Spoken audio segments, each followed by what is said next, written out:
মাত্র 400 থেকে 500 টাকা হলেই খেতে পারবেন এত সব মজাদার প্যান এশিয়ান ফুড। পশ একটা জায়গায় এত সুন্দর একটা রেস্টুরেন্টে এত রিজনেবল প্রাইসে খাবার পেয়ে যাব এটা আমি ভাবতেই পারিনি। রিজনেবল প্রাইস থেকে হাই রেঞ্জ সব রকম প্রাইসিং এরই খাবার পেয়ে যাবেন এখানে। সো চলেন আজকে আপনাদেরকে দেখাই ঢাকার বেস্ট প্যান এশিয়ান ফুড কোথায় পাওয়া যায়। আসসালামু আলাইকুম এভরিওয়ান, আজকে আমরা চলে এসেছিলাম বনানী নিউ ওপেন হওয়া একটা প্যান এশিয়ান রেস্টুরেন্ট জেনজোতে। রেস্টুরেন্টটা ছোটখাটো but each and every corner খুবই সুন্দর করে ডেকোরেট করা। এটার অ্যাম্বিয়েন্সটা আমার কাছে খুবই ভালো লেগেছে এন্ড ঢুকতেই তারা একটা জোস একটা ওয়েলকাম ড্রিঙ্কস দেয় যেটা খেতে খুবই রিফ্রেশিং ছিল।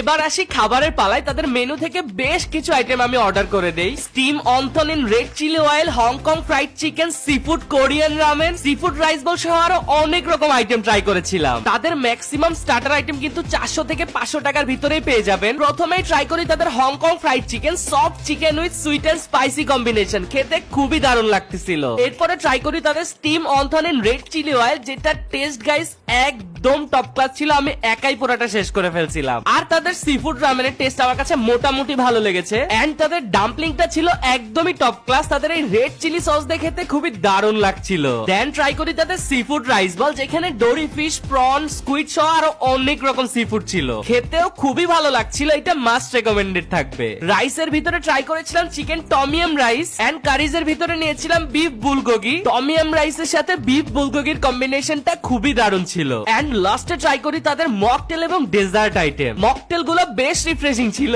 আর এত মজার মজার খাবার খাওয়ার পরে এত দারুণ একটা ডেজার্ট, পারফেক্ট একটা ফিনিশিং ছিল। আর এই জেনজো রেস্টুরেন্টের এক্সাক্ট লোকেশন হচ্ছে Banani road number 11, house number 32, level 2।